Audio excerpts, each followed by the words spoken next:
మాట్లాడబాకరా అన్నావు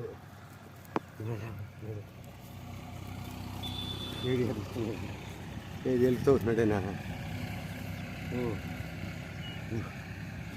ఆ వ్యవహారం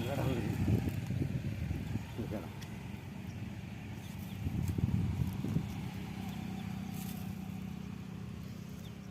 అట్టెక్కి వెళ్ళిపోతుందా పక్కాటుగా